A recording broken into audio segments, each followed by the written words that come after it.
Hey, I do believe I may be live. I can see you. Yeah. Hello there.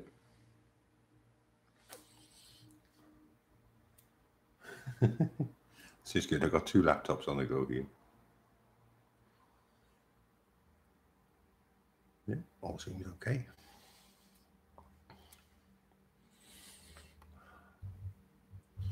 Hello, everybody. Well, I say everybody. Hello, Chloe.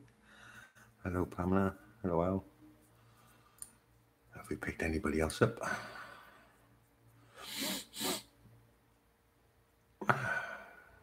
Okay, obviously this is my first proper live stream now, so we're going to have teething difficulties. Bear with me. Hi, Elderberry. Good to see you. Sorry I've missed you there. Talk about a rush. Try getting the kids to bed for 10 o'clock. I only just made it at 5 too. I think they're all asleep now. Just trying to make sure my chat's working on my other laptop. Hi, Deborah. Good to see you. Very good to see you. Just sort my tech issues out and I will be with you guys, okay? Thank you, Elderberry.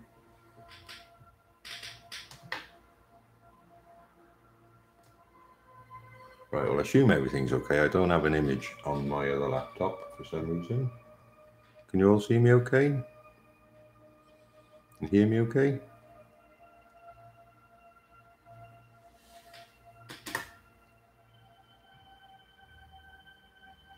If you're wondering why I'm looking over there, I'm looking at the other laptop of the chat, okay?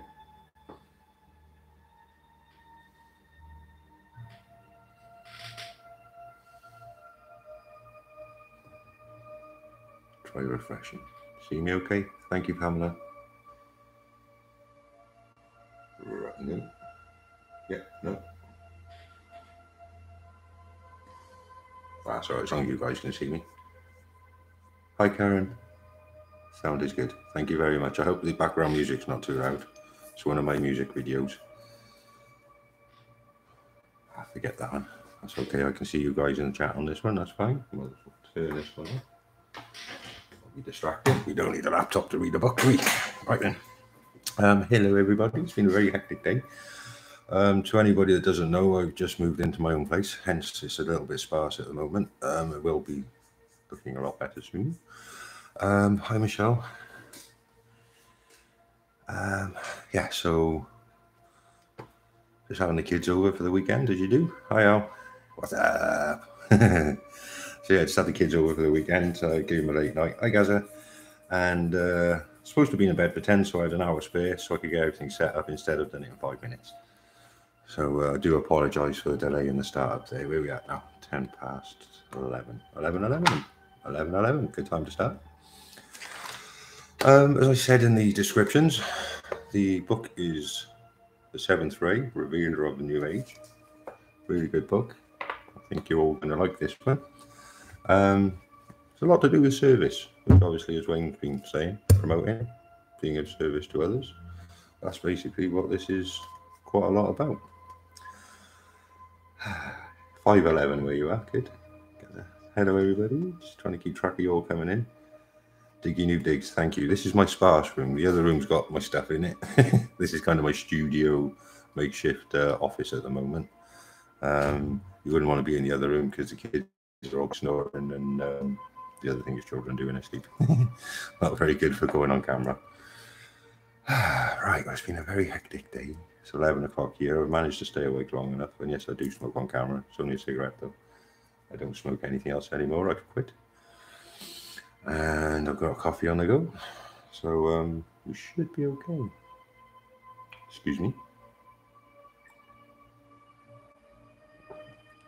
Smoke them if you got them and drink them if you got them. I'll probably stay, I guess, for about an hour. We'll see how the chapters go. I'm not the fastest reader in the world, being dyslexic.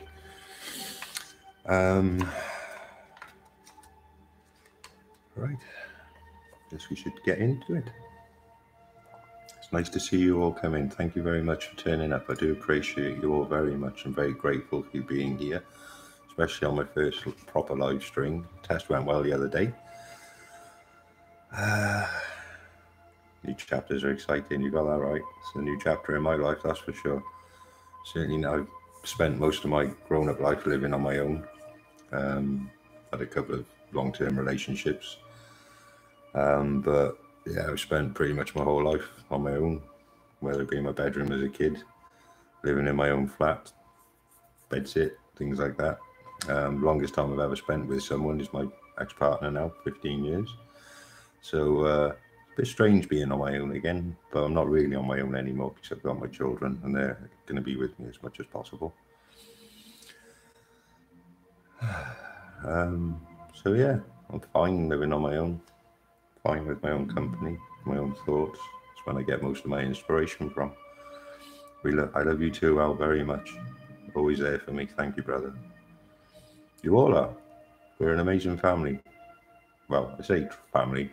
The reason I called it a soul tribe in the first place is because with a tribe you choose to be together, don't you? And we all choose to be here and congregate every day together. We don't, with family, you can't choose your family.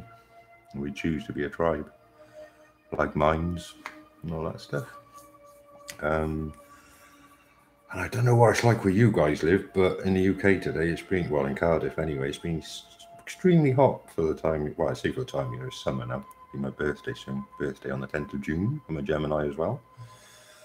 But yeah, so hot today, boiling in here, hence I'm not showing off, I'm just really hot. Okay, right then, let's just have another quick puff and then we'll get started. Right there, you're right there, the only constant is change. And without change, life would get a bit boring, wouldn't it?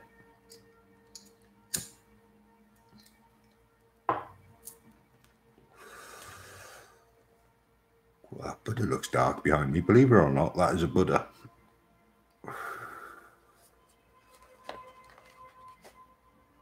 It's hot in Phoenix. I bet it's hot in Phoenix. It's always hot in Phoenix, isn't it, Ramna? Does it ever get cool there? 0 degrees this morning in Melbourne. Really? Does it get that cold there often, Gaza? I wouldn't have thought it does. Hey, well done, Al. Everybody, I did say I'd mention that. I'll put back down a second. As you all expect, everybody here will know, Al Sorello has been making the Soul Tribe cards. He's invested a heck of a lot of money in producing them, getting them printed and everything. So they are, as you probably heard, available now to purchase. You go to the Crystal Network, qqcrystalnetwork.com. You can purchase the decks from there. I think most of you may be on there. It's cooler than usual. It's funny that, because it's hotter than usual here. It seems to me like the Earth's tilted. We got a bit of a Mediterranean, you're probably getting a bit of the Antarctic. That makes sense.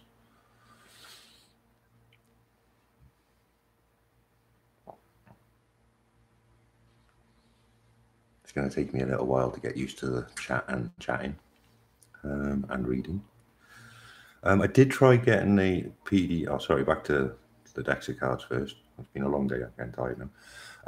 With the cards, like I said, if you go to the QQ Queen of Quartz network, so it's qqnetwork.com, you can purchase the cards from there. From, I believe it's the Andromeda 7 page on there, and yeah, so you can get them from there. Okay, when I receive the pack, I'll be doing an unboxing so you can all see them. And I'll probably make a nice little video to watch as well to go with it. It's gone out again.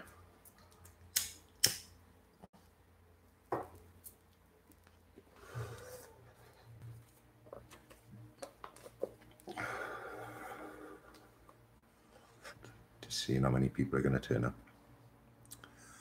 Okay, we got 9. That's pretty good. 10. Hello there. Whoever number 10 just popped in.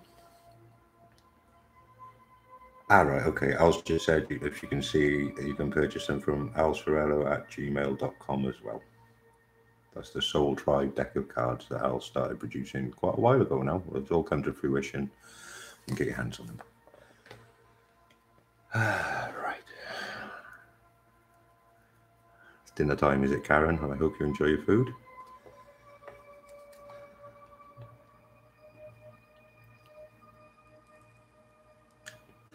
Yeah, you're right with that, Deborah. It's been a bit like that here. The temperature's all over the place in the evenings for the last, I don't know, at least year or so. It's been like winter in the evenings. It's been freezing, literally getting down to minus temperatures at times. And then in the day, it could be up in the 20s. That's centigrade, not Fahrenheit, obviously. So yeah, it's a huge swing. Same with, I don't know if anybody else has noticed, the direct sunlight. The direct sunlight, obviously, is, whoa, hot. And then as soon as the clouds go over or you stand behind a tree or something, it's freezing. Well, to be honest, the light as I see it now is information, so there's just more information hitting us. So that's why when you're in the direct sunlight, you're receiving more information, your body's receiving that information. So that's why you're feeling heat. So like heat from the sun kind of is information. Right. Just finish my cigarette now. We get started on the book. It's a bit hard to do the two at the same time. 12.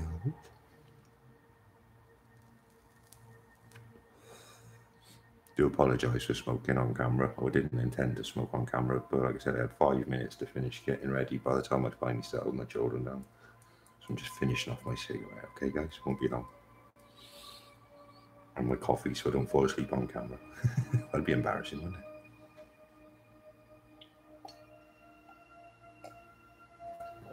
$77 in Oklahoma. What's that in UK money, Al? Any ideas? Guessing it's hot for us.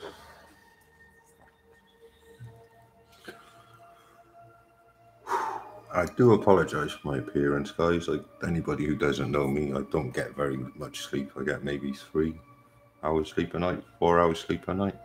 I had to laugh because when I was on Wayne, somebody in chat said they look like the aliens out where they live. Like, cheers, mate. You try getting 3 hours sleep for since I was 16, 30 years. See how you look after that. Especially once my eldest son was born. He gets up at 4 a.m. every day. Not so much anymore. Now he's 13, thankfully. He's starting to like to lie in a bit. Right, with the book, I did read the beginning on my test stream, but I'll go back on that so we can do the whole book properly. It's not a very long book, as you can see. Right, let me see. It's 226 pages. I honestly have no idea how many episode streams that's going to take me to do. So obviously I'm still a rookie at this. But we'll keep on going until we finish, okay? Like I say, today when I get started, we'll probably do an hour.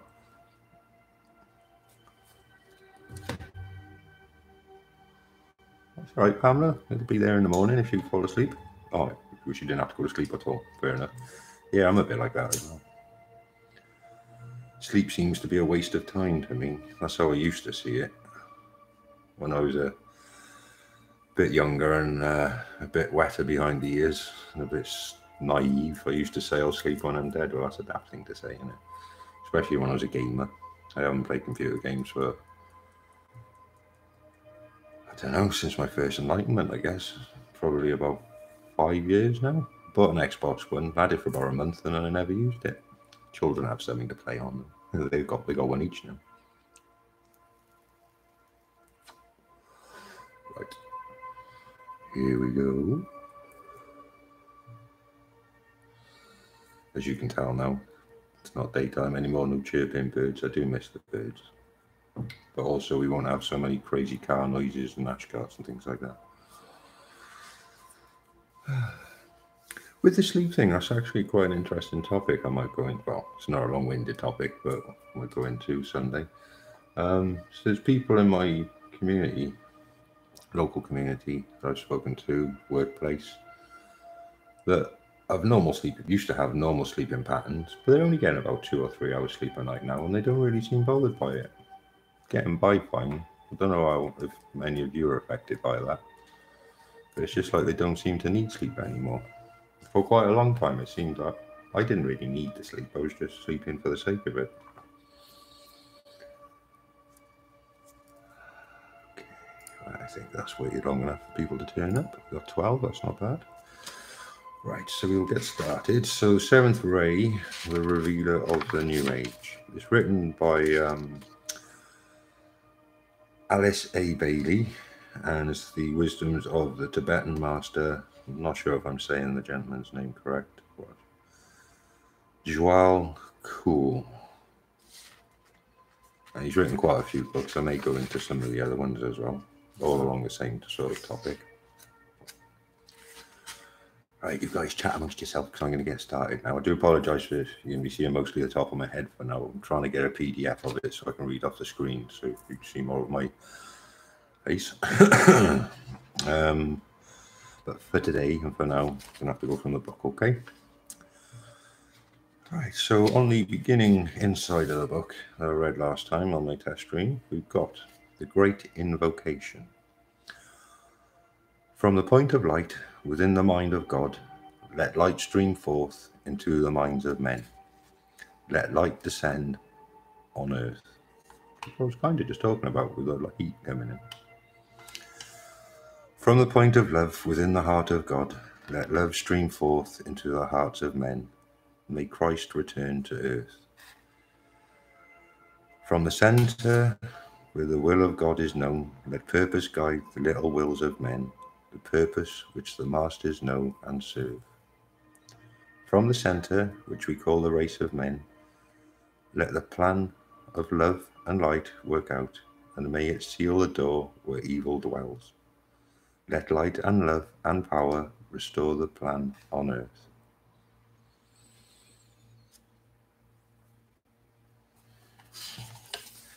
The above invocation or prayer does not belong to any person or group, but to all humanity.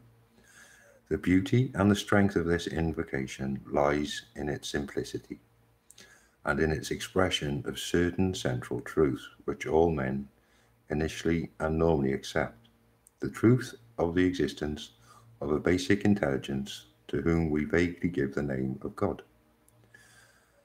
The truth that behind all outer seeming the motivating power of the universe is love. The truth that a great individual came to earth, called by Christians the Christ, and embodied the love so that we could understand. The truth that both love and intelligence are effects of what is called the will of God. And finally, the self-evident truth that only through humanity itself can the divine plan work out.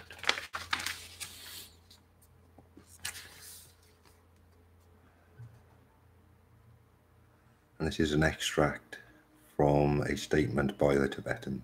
I'm assuming that must mean the author. And this is published in August of 1934. Thank you, Chloe, for turning up. You're always there for me. Thank you. I do appreciate you very much. Okay, so the extract from the statement by the Tibetan. Suffice it to say that I am a Tibetan disciple of a certain degree, and this tells you but little. For all are disciples, from the humblest aspirant up to and beyond the Christ himself.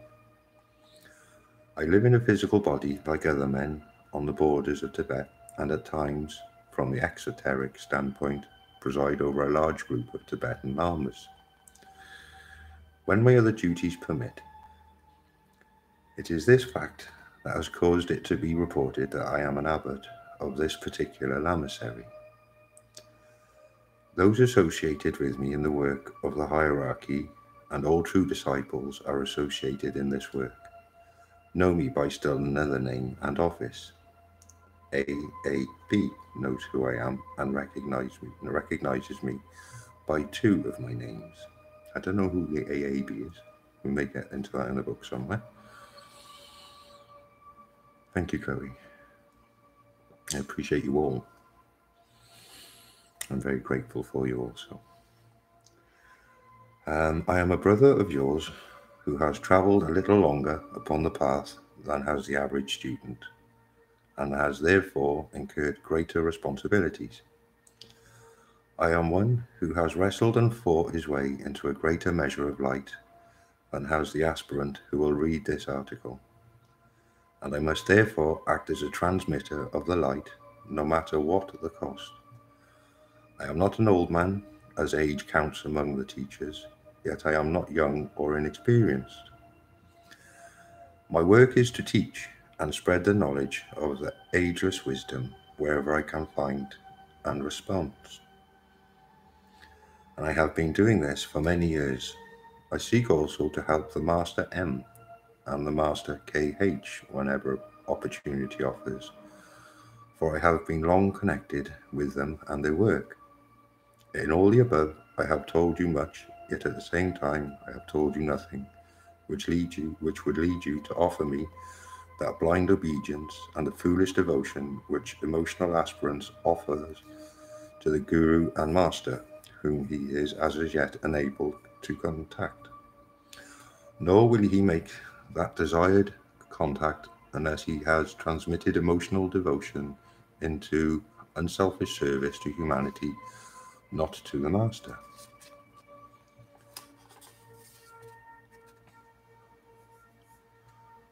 Hi Andre, James, welcome. Good to see you. Master. The books that I have written are sent out with no claim for their acceptance.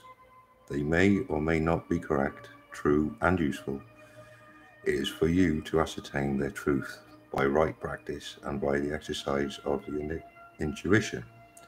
Neither I nor AAB is the least interested in having them acclaimed as inspired writings, or in having anyone speak of them with bated breath as being the work of one of the masters.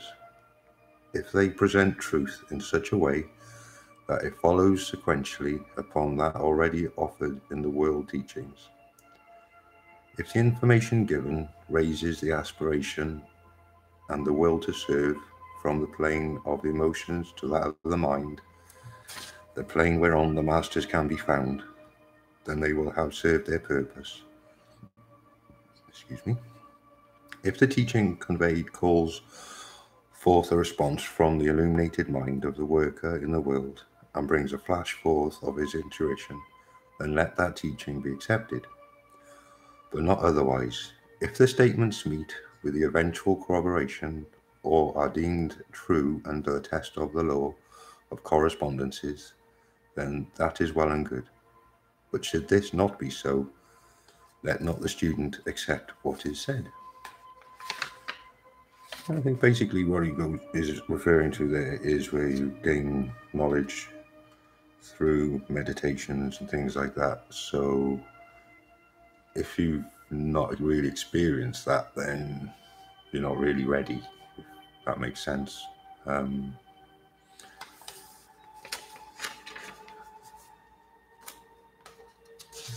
intuition. Okay, so we've got a table of contents.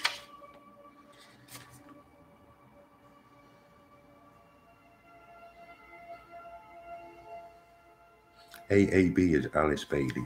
That's the person who helped write the book. That makes sense? AAB, there we are. I thought it was in there somewhere.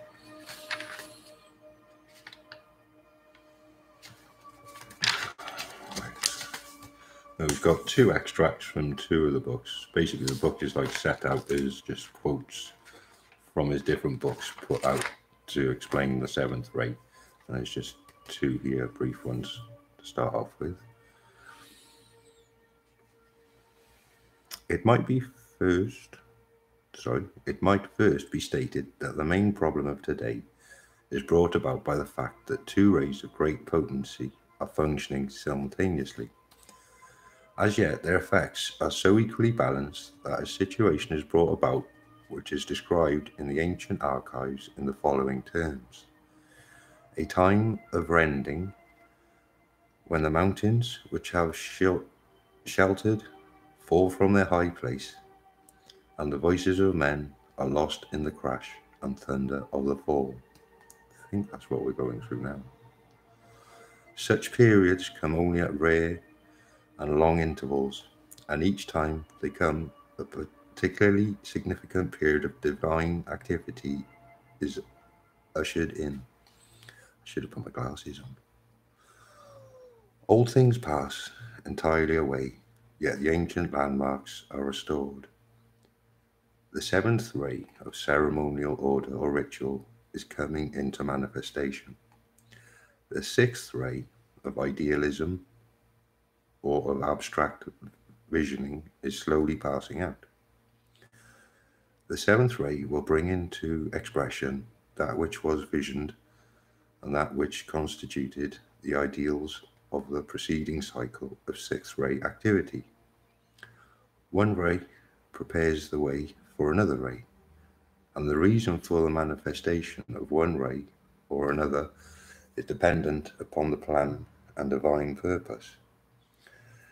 It is not often that two rays follow each other in a regular numerical sequence, such as is now happening. When this does happen, there eventuates a rapid following of effect upon cause, and this today can provide the basis for an assured hope. Sounds like Star Wars. One of the inevitable effects of seventh ray energy will be to relate and weld into a closer synthesis the four kingdoms of nature. This must be done as preparatory to the long foreordained work of humanity, which is to be the distributing agency for spiritual energy to the three subhuman kingdoms. This is the major task of service, which the fourth kingdom, through its incarnating souls, has undertaken. The radiation from the fourth kingdom will someday be so potent and far-reaching that its effects will permeate down into the very depths of the created phenomenal world, even into the mineral kingdom. Then we shall see the results to which the great initiate Paul refers when he speaks of the whole creation waiting for the manifestation of the sons of God. That manifestation is that of radiating glory and power and love. How are you all doing? Good, yeah. Okay, now we've got the foreword. The collaboration of the Tibetan master Djwhal Khul and Alice A. Bailey over a period of 30 years from 1919 to 1949 resulted in the publication of a body of teaching on the ageless wisdom, which the Tibetan foresaw would be most relevant to the group of disciples working at the close of the 20th century. Humanity is living through the period of transition between the outgoing Piscean age, governed by the sixth ray of devotion and idealism, and the incoming Aquarian age, ruled by seventh ray of order and organization. As an aid to men and women endeavoring to prepare themselves for discipleship service during this time, the Tibetans suggested the preparation of a compilation of all his statements on the seventh ray found throughout the books he wrote with Alice Bailey. Hi Dave Castle, good to see you. Thank you for coming. Always grateful to see you. Thank you so much for coming.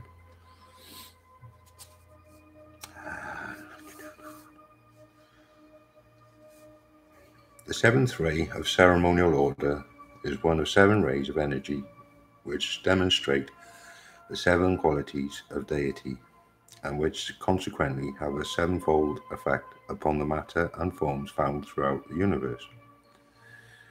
In the age which is rapidly coming into being, the 7th ray will be the dominant energy for some 2,000 years. Thus it becomes imperative that students of the ageless wisdom gain a deeper understanding of the 7th ray, its nature and potency. In fact, as forecast in Letters on Occult Meditation by Alice A. Bailey, the teaching on the 7th ray will form a part of the curriculum of the future occult schools. As humanity gains greater responsiveness to the energy of order and organization of the 7th ray, the ray of ritualistic decency, and ordered beauty and rhythm will begin to demonstrate in all aspects of physical plane living, in the hope that this compilation may contribute to a recognition of new opportunities for group service. We are pleased to offer the seventh ray, revealer of the new age. Here we go.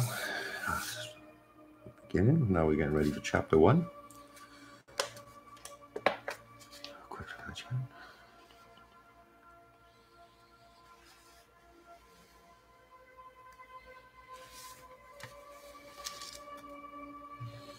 Okay, chapter 1.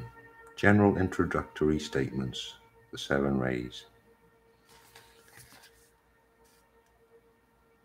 We are told the 7 great rays exist in the cosmos. In our solar system, only one of these 7 great rays is in operation.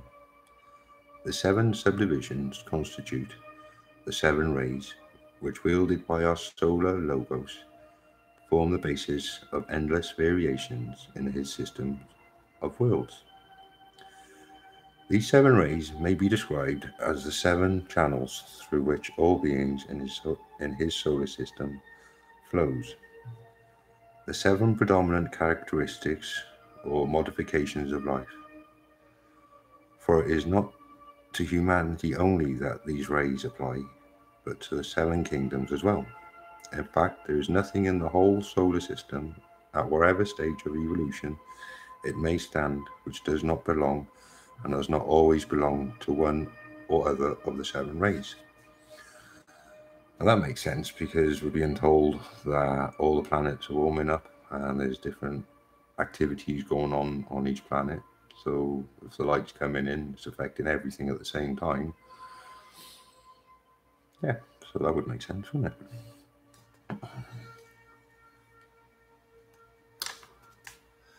I'm not quite sure how to say your name there, but hello, the Gunyan. Thank you. Good to see you. Thank you for turning up. I hope I said it right. Right, if you hear me just stopping in between, it's because literally, if I can show you, it's not like you start a storybook from start to end. It's different quotes from different books. So I might just make a little commentary in between each one if I think that there's something relevant to that quote, okay? Okay, so the next one. The 7 rays are the sum total of the divine consciousness of the universal mind. They might be regarded as 7 intelligent entities. That's in the Emerald Tablets of Thoth as well. They might be regarded as 7 intelligent entities through whom the plan is working out. They embody divine purpose, express the qualities required for the materializing of that purpose, and they create the forms and are the forms through which the divine idea can be carried forward to completion. Symbolically, they may be regarded as constituting the brain of the divine heavenly man. They correspond to the ventricles of the brain, to the 7 centers within the brain, to the 7 centers of force, and to the 7 major glands which determine the quality of the physical body. There are the conscious executors of divine purpose. There are the 7 breaths animating all forms which have been created by them to carry out the plan. It may perhaps be easier to understand the relation of the 7 rays to deity if we remember that man himself, being made in the image of God, is a 7-fold being, capable of 7 states of consciousness, expressive of the 7 principles or basic qualities which enable him to be aware of the 7 planes upon which he is, consciously or unconsciously functioning. He is a septonate.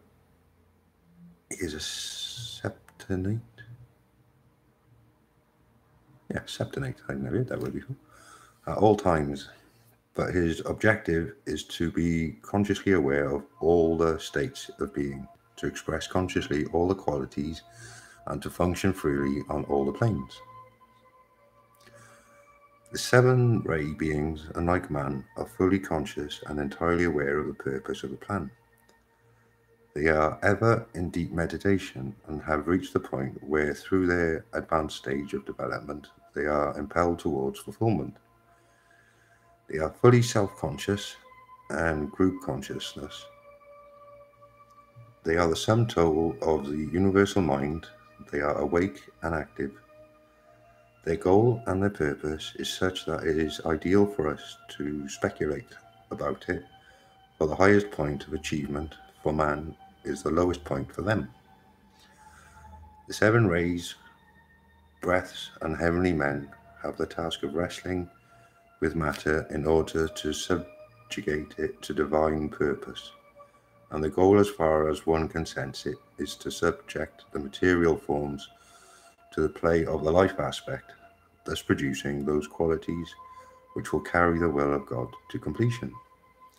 They are therefore the sum total of all the souls within the solar system, and their activity produces all the forms according to the nature of the form, so will be the grade of consciousness. Through the seven rays, the life or spirit aspect flows, cycling through every kingdom in nature, producing thus all states of consciousness in all fields of awareness. For the purpose of this treatise, students will have to accept the hypothesis that every human being is swept into manifestation on the impulse of some ray, and is colored by that particular ray quality, which determines the form aspect, indicates the way he should go, and enables him, by the time the third initiation is reached, to have sensed and then to have cooperated with his ray purpose. After the third initiation, he begins to sense the synthetic purpose towards which all the seven rays are working. But as this treatise is written for aspirants and disciples, and not for initiates of the third degree, it is needless to speculate upon this ultimate destiny. The human soul is a synthesis of material energy qualified by intelligent consciousness plus the spiritual energy, which is in its turn qualified by one of the seven ray types. Thus the human being emerges as Son of God, incarnate in form, with one hand, as the old commentary says, holding firmly to the rock of matter, and with the other hand plunged into a sea of love. An ancient scripture puts it thus: when the right hand of man of matter grasps the flowers of life and plucks it for himself, the left hand remains in emptiness. When the right hand of the man of matter grasps the golden lotus of the soul, the left descends seeking the flower of life, though he seeks it not for selfish ends. When the right hand holds the golden lotus firm, and the left hand grasps the flower of life, man finds himself to be the seven-leaved plant which flowers on earth, the flowers before the throne of God. The purpose of deity, as it is known to the Creator, is totally unknown to all save the higher initiates.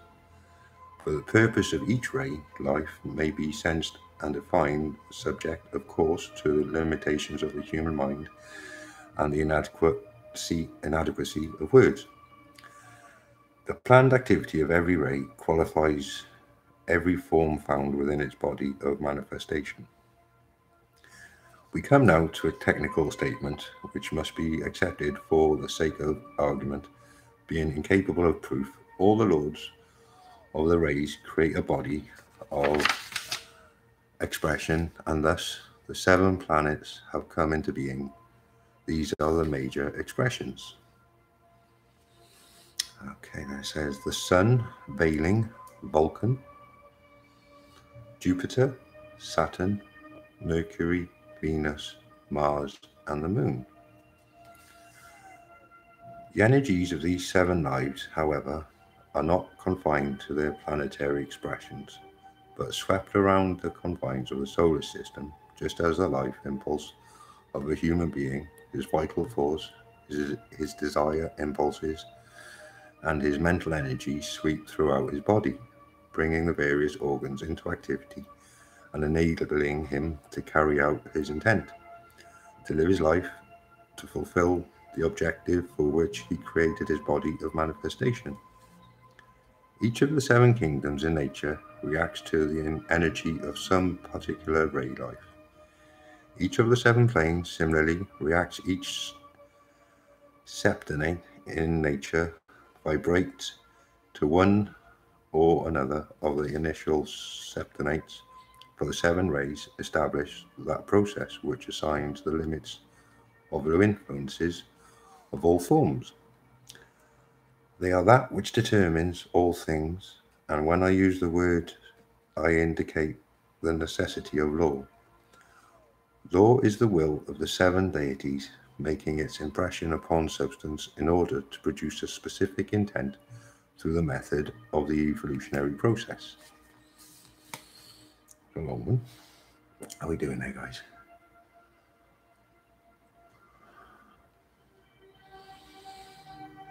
Hi, Julianne. Great to see you. Thank you for coming. Really good to see you. Thank you for all your gifts and talents and emails.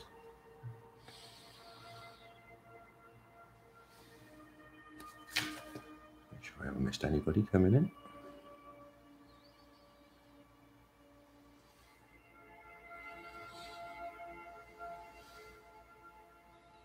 Hi, Jules.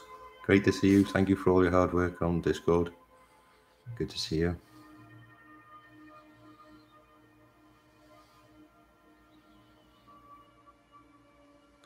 In case you all didn't know, I outsourced my the running of my Discord server to Jules. She offered to help me there,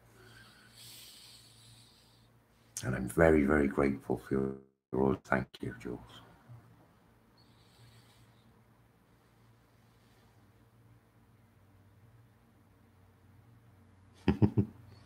Thank you, Andrea. Say my voice is perfect for the visualization. Right, that was the end of that one. Okay, next one. It is of major interest for us to know something about the energies and forces which are producing the present internal situation and presenting the complex problems with which the United Nations are confronted. In the last analysis, all history is the record of the effects of these energies, or radiations, rays in other words, as they play upon humanity in its many varying stages of evolutionary development. These stages extend all the way from those of primeval humanity to our modern civilization. All that has happened is the result of these energies, pouring, cycling, through nature and through that part of nature which we call the human kingdom. To understand which is today taking place, we must recognize that these energies are 7 in number. They are called by many names in many different lands, but for our purpose, the following names will be used. Number 1, the energy of will, purpose, or power, called in the Christian lands the energy of the will of God. Number 2, the energy of love, wisdom, called frequently the love of God. Number 3, the energy of active intelligence, called the mind of God. Number 4, the energy of harmony through conflict, affecting greatly the human family. I know that one. Number 5, the energy of concrete knowledge or science so potent at this time. Number 6, the energy of devotion or idealism producing the current ideologies. Number 7, I'm looking at the mic there, not the camera, sorry. Number 7, the energy of ceremonial order producing the new forms of civilization.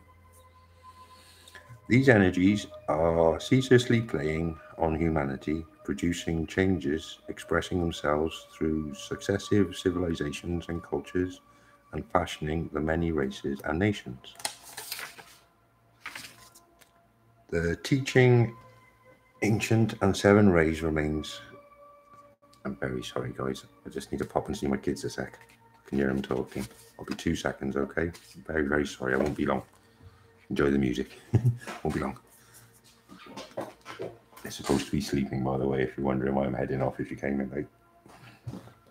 2 minutes.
I am so sorry about that.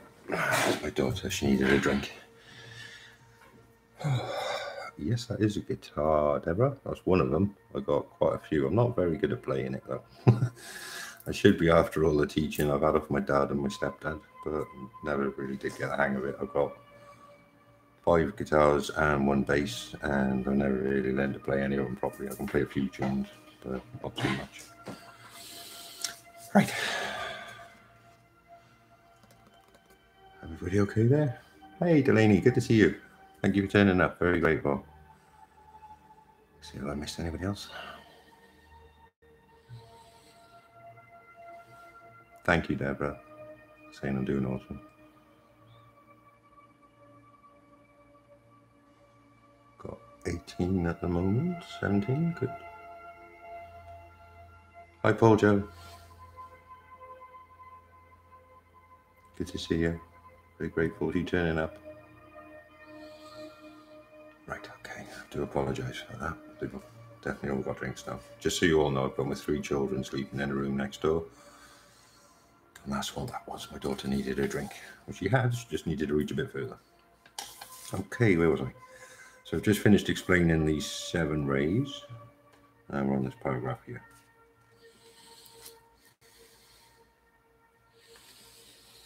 Right. Excuse me. A little sip of my cranberry juice. It's not wine, it's cranberry juice, okay? I don't drink alcohol of any sort.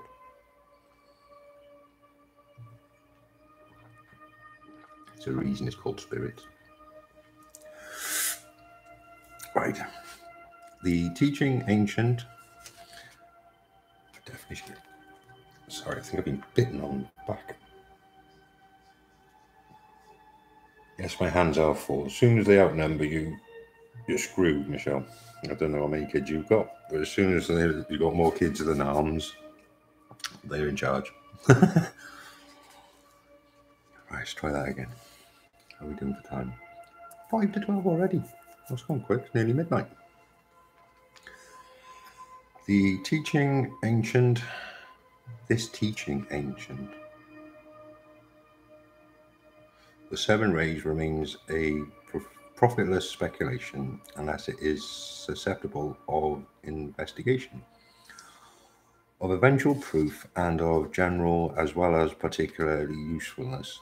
Too much is written at this time, which will have to be relegated to the discard as useless, as not warranting acceptance, as a possible hypothesis, and as not demonstrating a truth which can be proved.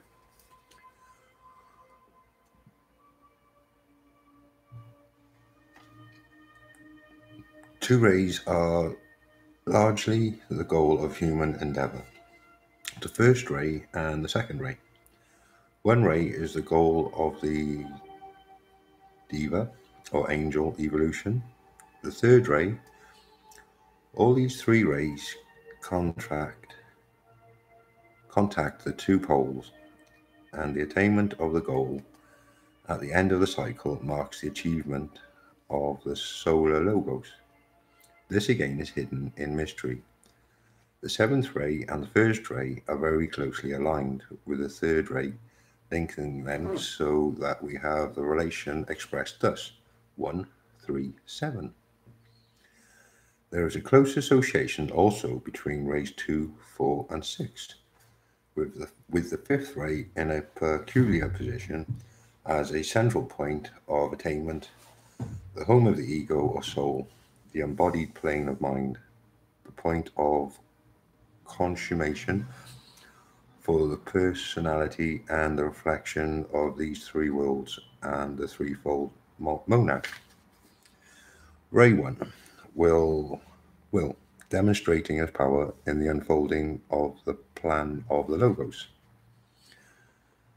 Ray 3, adaptability of activity with intelligence. This ray was the dominant one in the past solar system.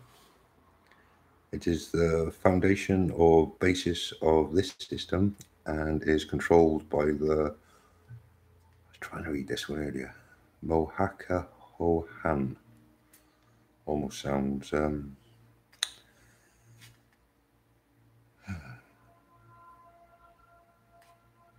Native American.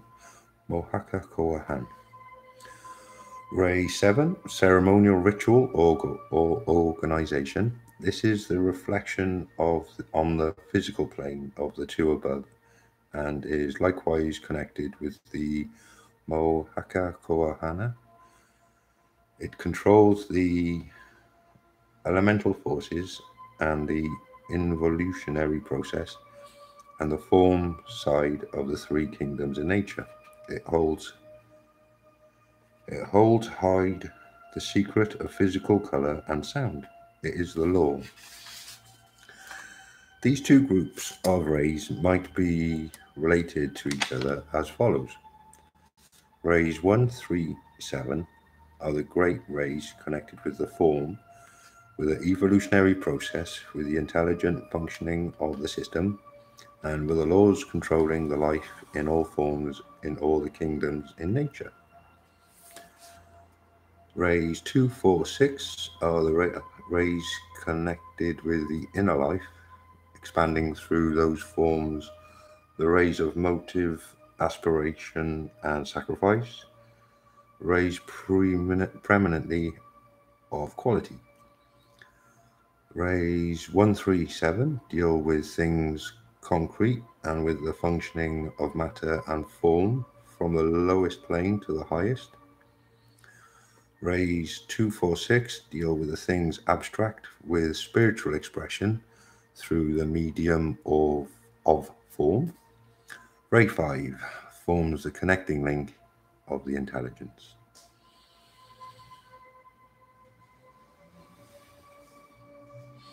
Trying to make sure I don't miss anybody coming in. I think I'm on track. Yep.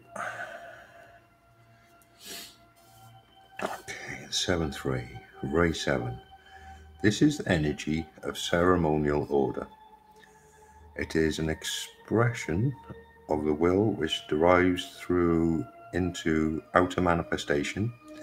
It is that which embodies both the periphery and the point at the center. It is the will to ritualistic synthesis. If I might so word it, it is necessity, which is the prime conditioning factor of the divine nature, the necessity to express itself, the necessity to manifest in orderly rhythmic manner, the necessity to embrace that which is above and that which is below, and through the medium of this activity to produce beauty, order, perfection, wholes, and right relationships. It is the driving energy which being emanates as it appears and takes form and lives. It is the will towards expression. Today, as regards humanity, its highest expression is organization.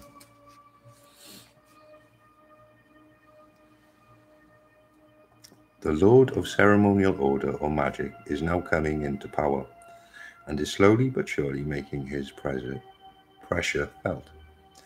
His influence is most potent upon the physical plane, for there is a close numerical interrelation between, for instance, the Lord of the seventh ray and the seventh plane and the physical plane, just as the seventh root race will see complete conformity to and a perfect expression of law and order.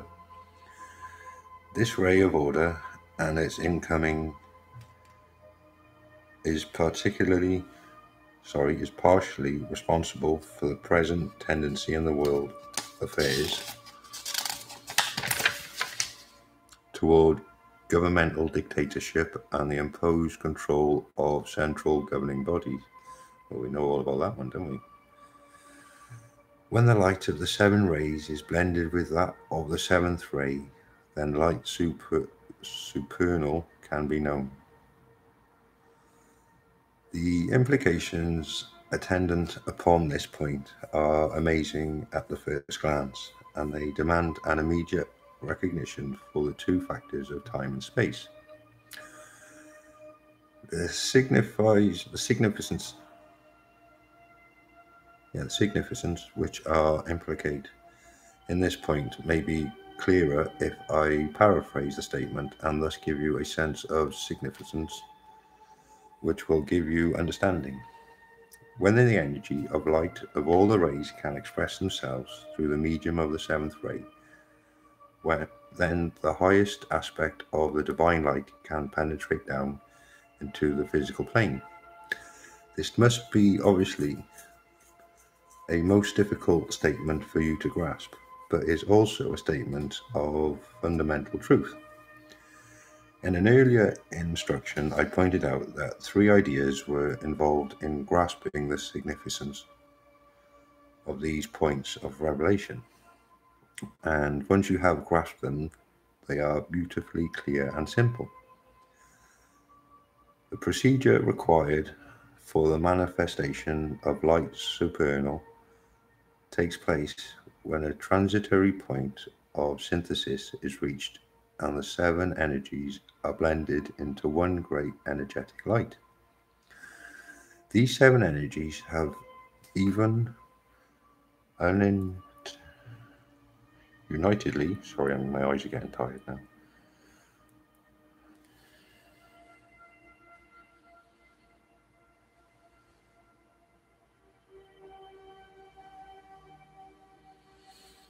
The procedure requires for the manifestation of light supernal takes place when a transitory point of synthesis is reached and the seven energies are blended into one great energetic light. These seven energies have unitedly, created the light supernal upon the highest levels of divine expression.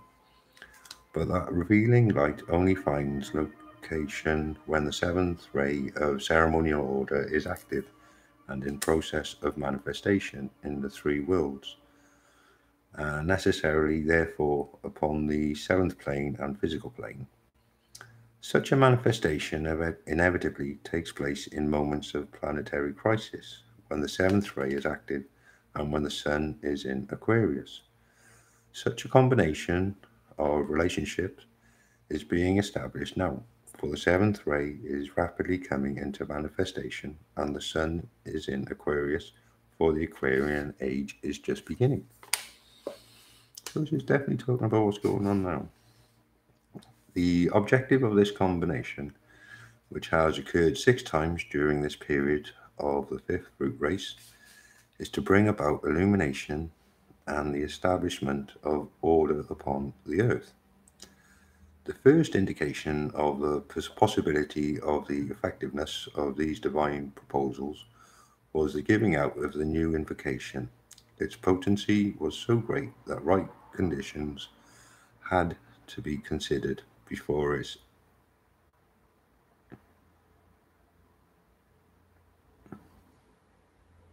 enunciation was possible. Not sure what that means. That was the first step in the planned perception of the light supernal.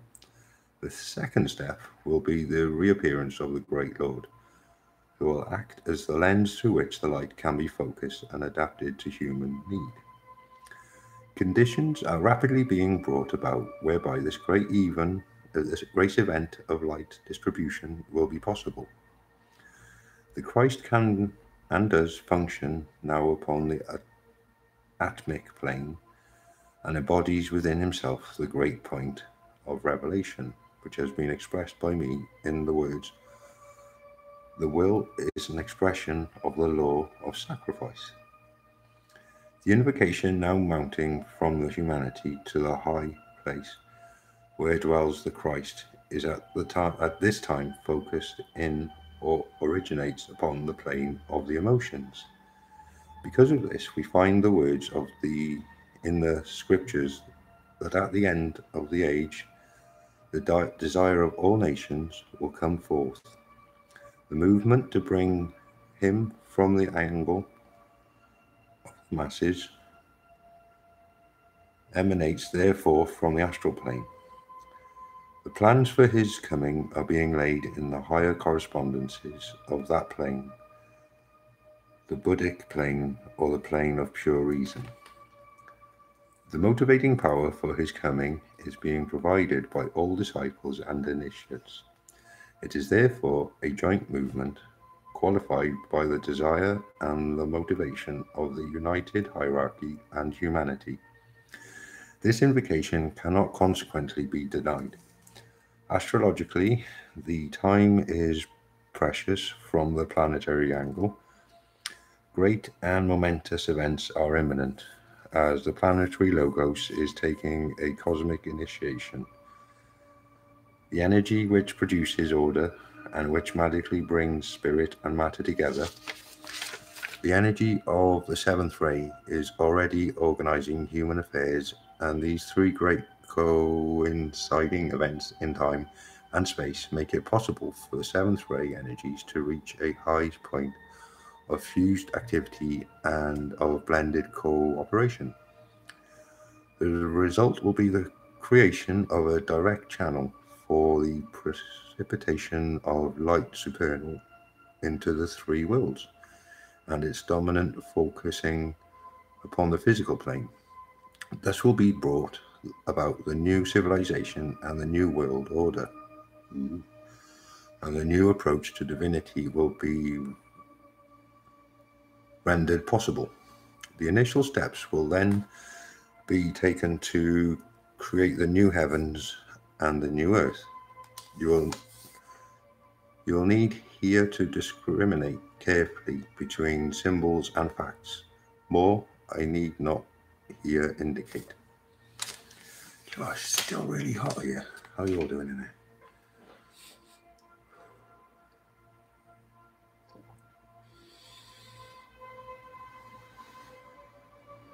All good.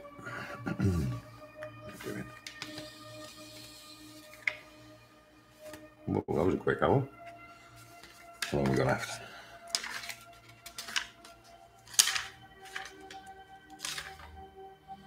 Well, I think we'll just do the one chapter for tonight. We're an hour in already. I got about 4.5 pages to go. So I'll go through these quick.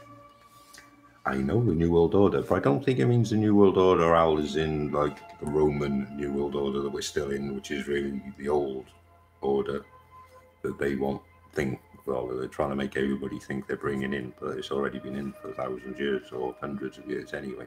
So it's not a New World Order, it's just a reorganization of the existing world order. So a streamlining kind of thing. I think this refers more to a literal new world order, not taking over everything in one central everything. Anyway, we won't go heavy on that one. Right, next bit. Why is he getting tired now? Got a sip of my drink. How's everybody doing? Everybody okay there? That's a good way of looking at it, Deborah, putting things into order. It's probably spot on actually for how they mean it. Okay. We shall now express the Ray purpose in the form of an ancient teaching preserved on the leaves that are so old that the writing is slowly fading. I now translate it into modern language, though much is lost thereby. The seventh purpose of Deity. Ray 7, Ceremonial Order or Magic. Hi Trina, so good to see you. Thank you for turning up. Very grateful. Thank you. Great to see you.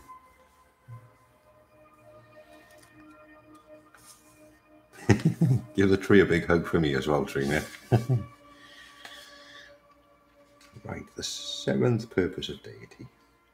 Let the temple of the Lord be built. The seventh great angel cried.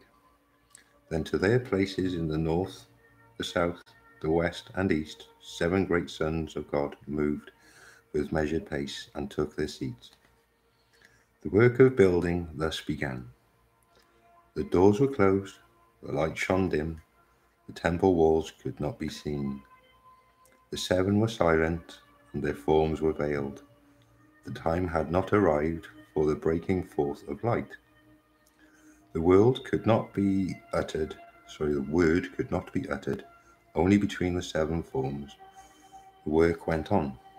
A silent call went forth from each to each, yet still the temple door stayed shut.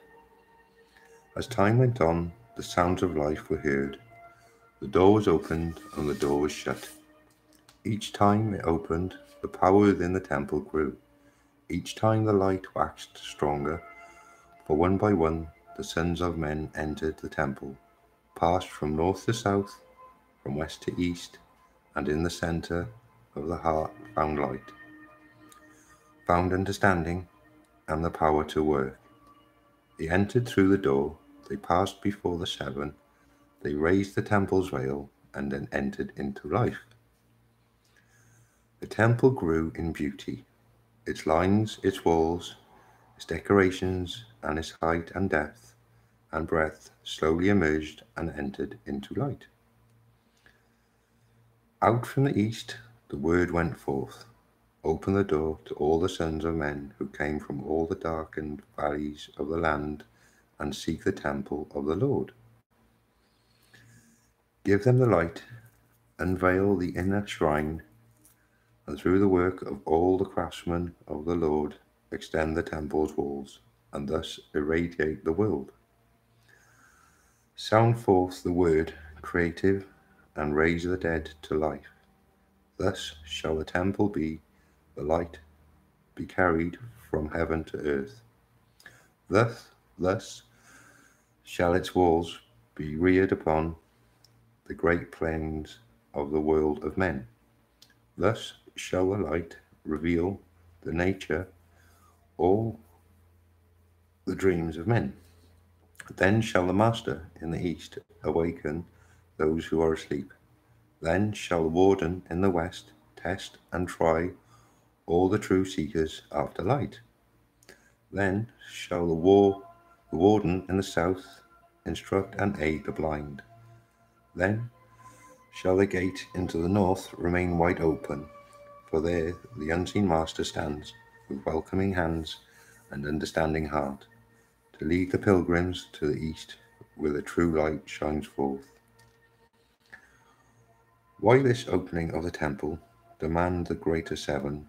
Because the work is ready, the craftsmen are prepared. God has created in the light, his sons can now create. What can else be done?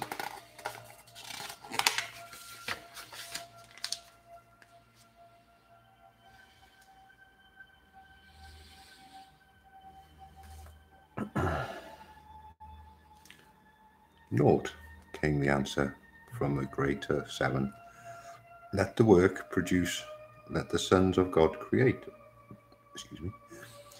These words will be noted by many as of deep significance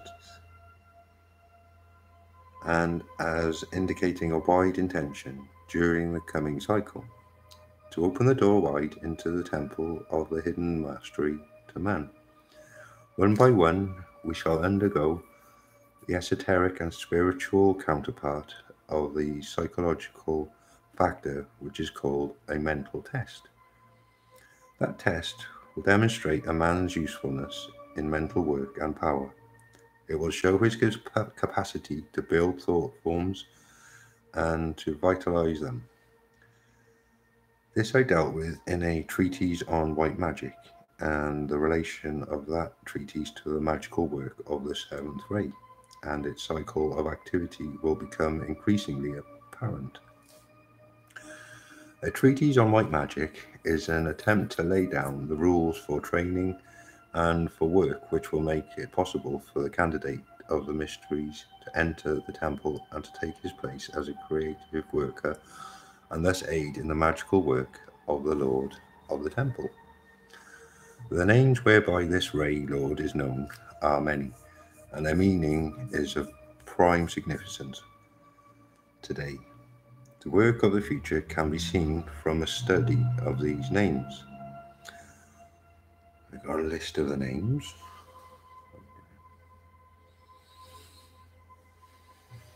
Okay, so the different names for them are the Unveiled Magician, the Worker in the Magical Art, the Creator of the Form, the Bestower of Light from the Second Lord, the Manipulator of the Wand, the Watcher in the East, the Custodian of the Seventh Plane, the Invoker of Wrath, the Keeper of the Magical Word, the Temple Guardian, the Representative of God, the One who lifts to life, the Lord of Death, the One who feeds the sacred fire, the Whirling Sphere, the Sword of the Initiator, the Divine Alchemical Worker, the Builder of the Square, the Orienting Force, the Fiery Unifier, the Key to the Mastery, the Expression of the Will, and the Revealer of Beauty. This Ray Lord has a peculiar power on earth and on the physical plane of divine manifestation. His usefulness to his 6 brothers is therefore apparent. He makes their work appear. He is the most active of all the rays in this world, period, and is never out of manifestation for more than 1500 years. It is almost as if he whirled in and out of active work under a very rapid cycle, and his closest relation symbolically to his brethren of the 2nd and 5th rays in this world period. He builds using 2nd ray cooperation through the power and thought, thus cooperating with the Lord of the 5th ray and on the physical plane, which is his own essential and peculiar sphere. In other words, in another world period, his relation with the other Ray Lords may undergo change, but at this time his work will be more easily understood when he is recognized as aiding the building Lord of the 2nd ray and utilizing the energies of the Lord of concrete thought. The aphorism embodying his qualities run as follows, and were esoterically whispered into his ears when he left the most high place and descended into the 7th sphere to carry out the work assigned. 1. Take thy tools with thee, brother, and the building light.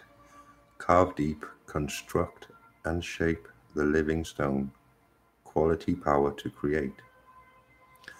2. Choose well thy workers, love them all, pick 6 to do thy will, remain the 7th in the east, yet call the world to enter into that which thou shalt build. Blend all together in the will of God, quality power to cooperate. 3. Sit in the center of and the east as well. Move not from there. Send out thy force to do thy will and gather back thy forces. Use well the power and thought. Sit still, quality, power to think. Number 4. See all parts enter into the purpose. Build towards beauty, brother Lord. Make all colours bright and clear. See the inner glory. Build the shrine well. Use care, quality, revelation of the beauty of God. Number 5. Watch well thy thought. Enter at will into the mind of God. Pluck thence the power, the playing, the part to play. Reveal the mind of God. Quality, mental power. Number 6. Stay in the east. Then 5 have given thee a friendly word.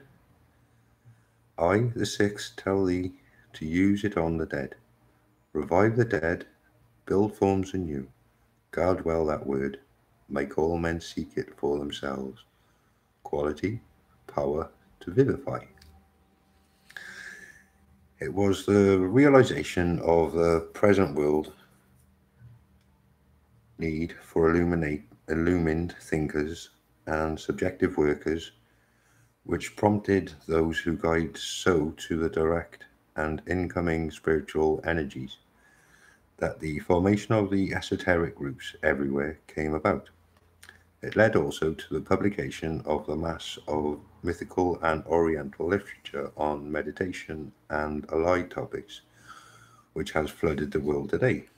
Hence also the effort that a worker on the inner side of life, am making to reach the never psychological in this treatise,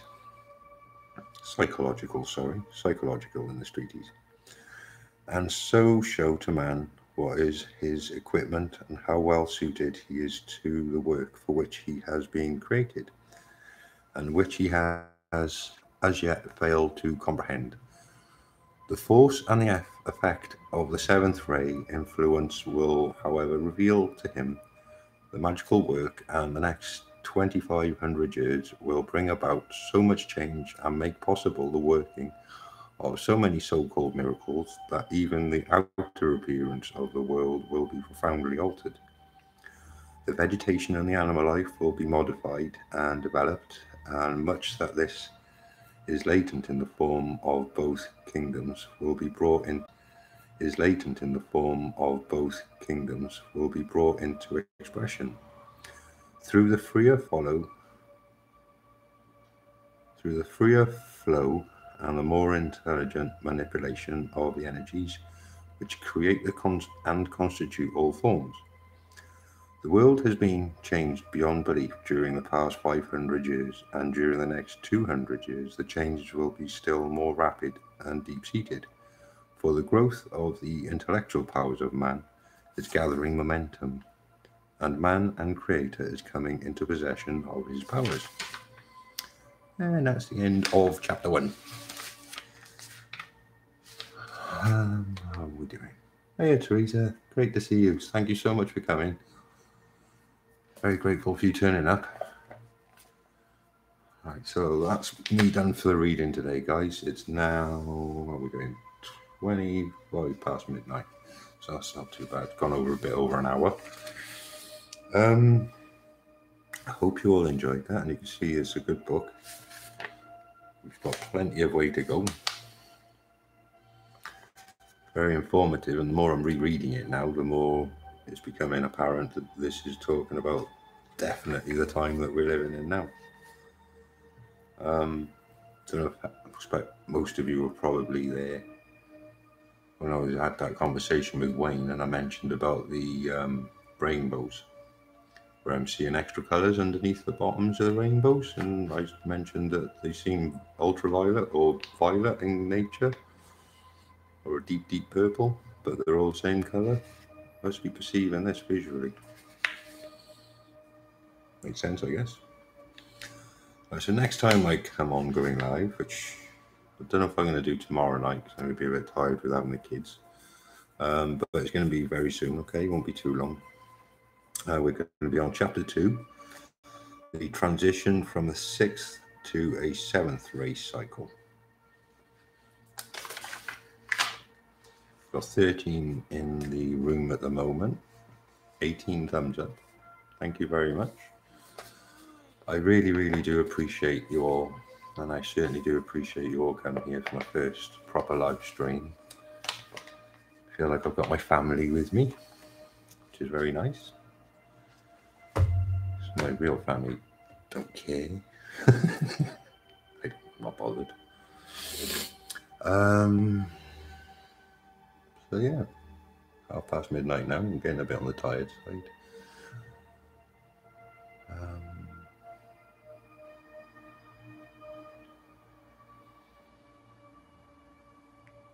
Just whatever happens, guys, in the world at the moment, just always remember, I know I've said this in my videos at the end and things in the past of my produced videos, not ones where I'm speaking. I'm not sure if I can get it out properly now. But I know you're all lovely people, you're all wonderful people. But do remember to be brave. Courageous is probably a better word. Brave, courageous, same horse, different jockey really. Help other people when you can. Be kind, creative, stay calm, okay? And I'd suggest trying to learn some of the old ways of doing things, or feeling things are going to change. Okay, so go look at the old ways of doing things.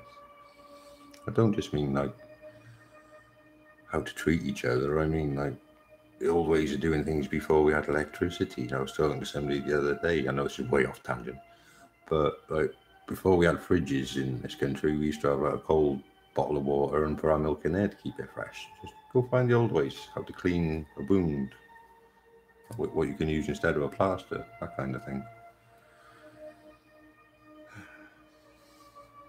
I think I'm just going to be waffling now, to be honest, guys. I'm really tired. Thank you so much all for coming. And we will definitely be doing this again very, very soon.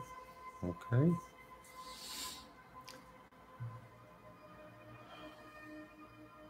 Just having a look at the chat, see what you're doing.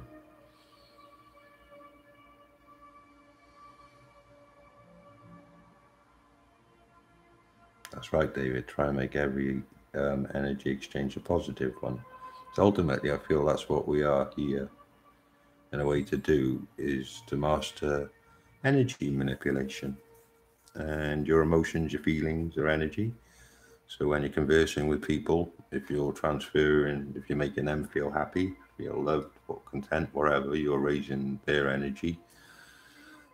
Same, with rowing and things like that. Obviously, that's an energy transfer. So if you're having a row with somebody, whether it be a partner, relative, co-worker, stranger on the street, you're taking energy off them or they're taking energy off you. So try and make it a positive energy exchange, like David said. I will sleep while I'm exhausted after running around after the kids, Deborah. I'll pass out after 5 seconds when my head hits the pillow. Okay, right then. Well, I love you all. I love you all deeply, as you all know. I say it often enough in chat. I mean it. I do really, really mean that. I love you all. Be the frequency you want to receive. See you all soon, okay? Love you all. Bye-bye. I think I can shut it down right now. Bye. See you soon.